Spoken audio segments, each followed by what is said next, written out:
Gentlemen, you, Jeffrey, you made a good point that about the predictions a little while ago about how they're not always accurate, especially in the preseason. There's a little something I found from AL.com from Matt Stale or Stahl, however you pronounce his name. But Texas, Penn State. Okay, did Joe Paterno is Joe Paterno's ghost there or something? Like I don't see Penn State as a number 2 team, but that's just me. Well, I mean, Texas number one just because one player, Arch Manning. I mean, the hype, and all that kind of stuff. Um, and you hear nothing else really about the team other than Arch Manning. So, if he's that good and if he's the man, then and they're the reason they're number one. That's a lot of pressure on one young man. I can tell you that. Mm.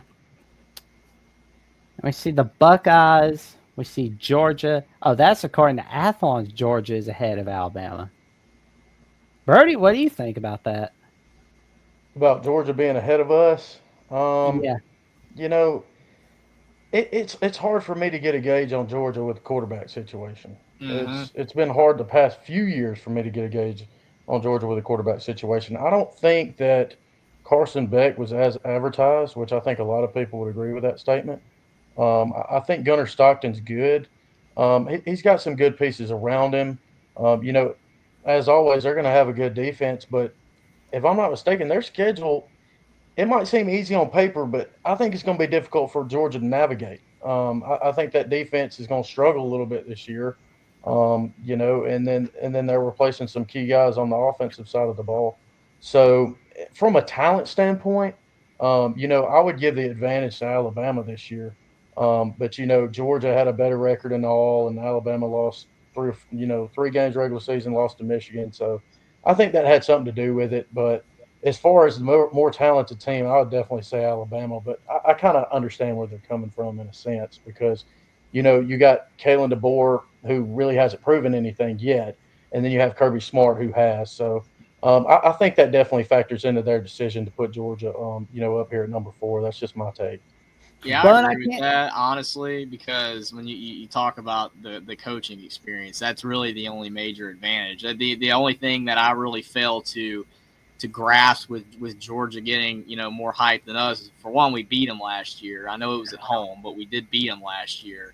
And when you really look at both Georgia and Alabama's seasons last year, neither team really did all that better or worse than each other. Georgia was pretty much the exact same. They went 10-3, we went 9-4, only because we didn't show up in the bowl game. We were pretty much the exact same. Georgia was not a very good team last year. They should have lost to Georgia Tech. They struggled in multiple games last year. They shouldn't even have made the playoffs. Not a very great team for their standards. Same as with us. We were not a great team to our standards. So I don't necessarily agree that Georgia has a significant edge next year either, especially because, their quarterback is not proven at all. So while our coach isn't proven and technically our quarterback isn't either, neither's their quarterback. And Georgia's kind of been on the decline the last couple of years anyway because they've had a lot of off the field issues. So I don't know. I mean, they might be slightly better than us, and they do have the home field advantage this year, which a lot of people are expecting them to win that game already. But I wouldn't say it's a given, and I think both teams are pretty even. And the fact of the matter is, like, Mike Bobo is their offensive coordinator. And as long as you got Mike Bobo as your offensive coordinator, you're never going back to the Natty.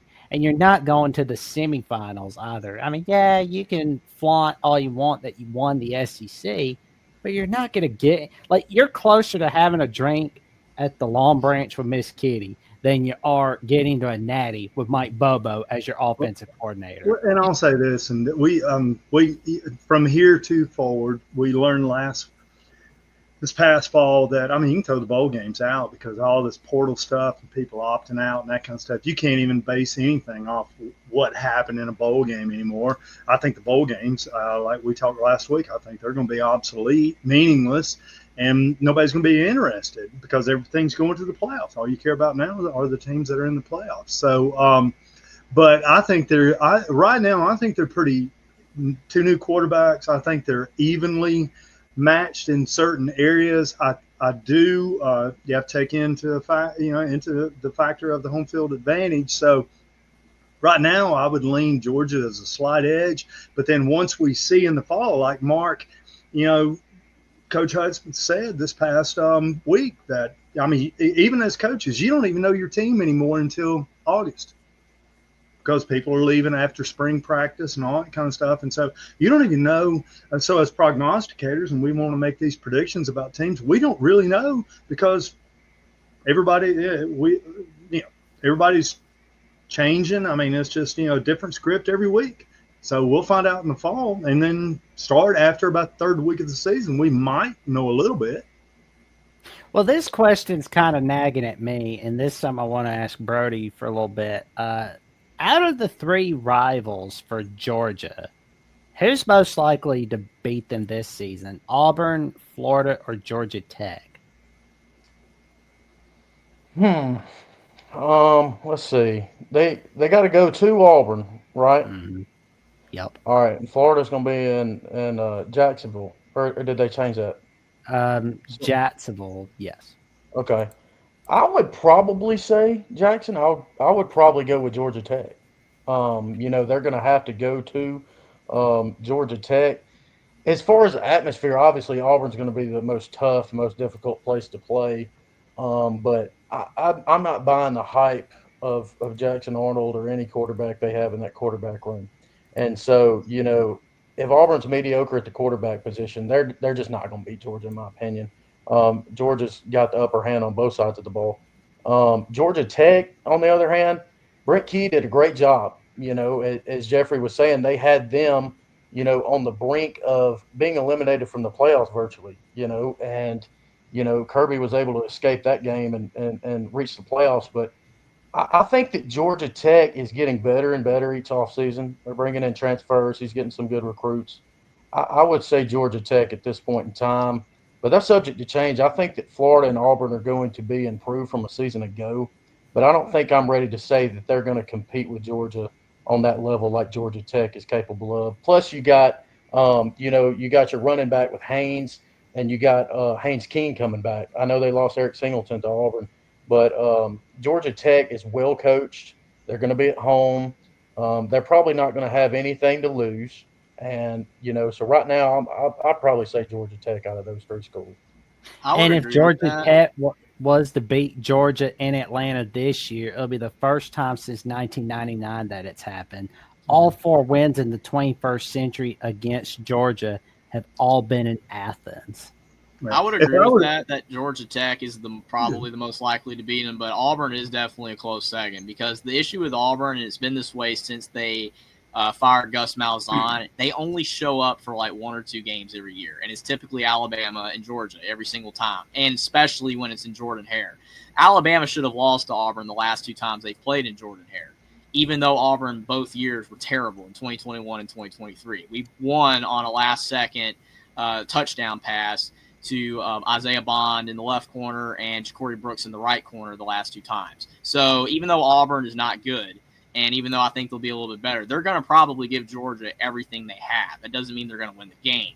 It's just that's the thing with Auburn. Like, you have to take that football program with a complete grain of salt when they're playing Alabama and when they're playing Georgia. Those are the only two games that they really even show up. And sometimes they pick a random other game. Like last year it was A&M where they played very well. And that's it. And everybody else, they play like hot trash. So that's the thing with Auburn. You never know what you're going to get sometimes, but typically against really good teams and the rivals, they show up. Well, if I were to rank at these with regard to Georgia, I would put Florida. I would go Florida, Georgia Tech, and Auburn. And the reason I put Auburn third is because Auburn is only effective if they've got the way they run their schemes. All right, in the past, did Coach face freeze for a moment? You look at their schemes.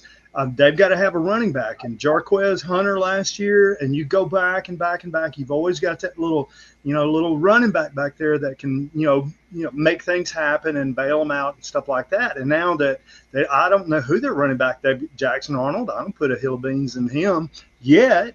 But, I mean, he's a good player. He's there. I mean, he'll do, I guess, good things. But for Auburn and the offense that Hugh Freeze wants, he's got to have a running back. And right now, going into the fall, I mean, Jarquez left, and I mean, he to me, that he was on offense. He was their most valuable player last year.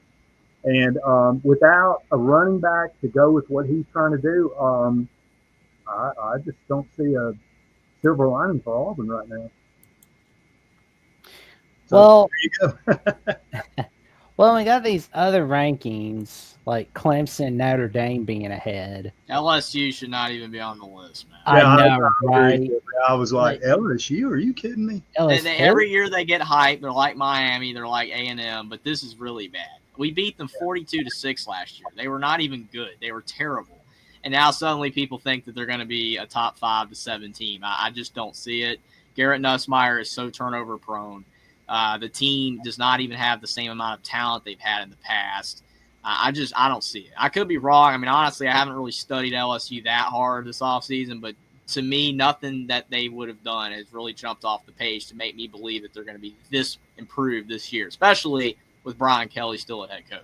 I agree with you. And I will say this, that offensively, I like Nussmeier, but I'm going to tell you, offensively, he makes the team one-dimensional.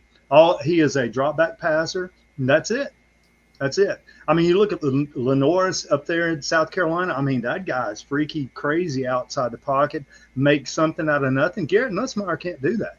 So he kind of makes the offense either he's going to be a pocket passer, can't break out, can't create, or they're going to have to, whoever they choose to run the ball with. I mean, so he kind of limits the offense. So I agree with you. I do not 7.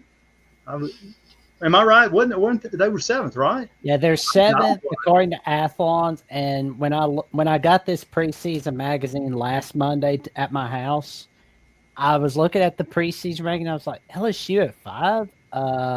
Was somebody like doing something in the middle of 2:00 in the morning that they really shouldn't have been doing? Like, good grief, Brody, I'm waiting on you. Jeffrey and I are like, all right, what's going on with this LSU crap? Man, I was looking at those rankings, and one of my biggest takeaways from all the teams was roster retention and people that they've added through the transfer portal. Because you look at, LSU, they got like 20 guys. They got some guys to surround Nussmeier. They got some guys on defense that are pretty good. And then they also brought back Harold Perkins Jr., but he's coming off an injury, and he hadn't been the same player he was since his freshman year. Whit Weeks, he's a tackling machine. You got a good running back with Caden Durham. You lose Mason Taylor. That's a big loss. You lose Kyron Lacey. I want to say they had another receiver that they lost. Will Campbell, obviously. You're losing your best offensive lineman. But top 10, I'm not sure I'm ready to put LSU right there right now. I think they have a talented roster, but at the end of the day, as you guys were talking about, you got Brian Kelly as a head coach. Like, he hasn't proven virtually anything in the last decade. I mean, I don't think that he's an SEC coach. I just don't. I don't think he's an SEC caliber coach. It screams Jimbo Fisher. He had Jaden Daniels, and he went 8-5. Yeah, that is true. I was at that game when Alabama and LSU faced off several years ago with Jaden Daniels and Neighbors, and I mean, he's had some really talented teams and underachieved. And I think that those teams were better than this team. I mean, Nussmeier, like Johnny was saying, he makes them one-dimensional. He can't really run. That's something that Jaden Daniels could do. He had pressure and he sensed pressure. He could make plays like in the blink of an eye, and that's just something that worries me when I'm thinking about LSU. But it doesn't worry me because I want to be on him. But from an LSU standpoint, I think Nussmeier's good, but he's definitely got to improve in that aspect. Brody, can you see Nussmeier running? Brody, can you see Nussmeier running an RPO? Ain't happening. No, so, no. I mean, Like you're saying, Sellers. You got Sellers. You got some DJ Lagway. You got some other quarterbacks in the conference that could do that and probably fit that scheme. But Nussmeier's a pocket passer. I mean, who are we kidding? He's a pocket passer, and their defense back in the day, they had some loaded defenses, and they were DBU and all this. They just don't have the defense they used to have. Yeah, and, our games against LSU, we used to be like 12-9 or 14-10. Those type of both games. defenses were like 1 and 2 in the country, man. Like top 5 at least. And so the fact that they don't have a defense like that, I think the offense is going to be really good. I think they're going to put up points, but I'm concerned about Nussmeier being one-dimensional. You got Brian Kelly as the head coach. The SEC's not getting any easier. Who are we kidding? It's only getting more difficult. I don't think LSU should be in the top 10. Nah. LSU, like, they can't even win a season opener. They have not won a season opener since that magnificent 2019 season. They need to just play like McNeese State in week 1 so they could get Yep. one. Yeah, I mean, it's like 2020, Mississippi State on SEC on CBS, Mike Leach's debut in Starkville, Mississippi. Rest in peace to the Pirate. 2021, losing to UCLA on Fox. That game was humiliating. Oh, yeah. 2022, Florida State, they blow it. 2023, they get smacked off the face of the earth. And last season, they blow it against USC. The Florida State game was good. I mean, well, let's be fair. The Florida State game was really good, but they still shouldn't have lost. You know, but those other games, I mean, the UCLA one really sticks out to me. That was embarrassment. Like, UCLA wasn't even that great, and they lost that game. They had no business losing that game. No. And it's embarrassing to the SEC, and you're sitting there, yeah, losing to the Pac, right? It's not the Big Ten now. It was the Pac. Oh, man. The old days when it was referred to as the Pac. Good old days. But, yeah, Clemson week 1. I don't see LSU beating Clemson week 1 right off the think gate. most of America wants Clemson to win that game. Oh, man. Please tell me that Clemson's going to make a miraculous game-winning play and we see, like, Sean McDonough on the call. Like, that'd be cool. As great as that would be, I know Birdie's getting excited about it. I just want a beat down.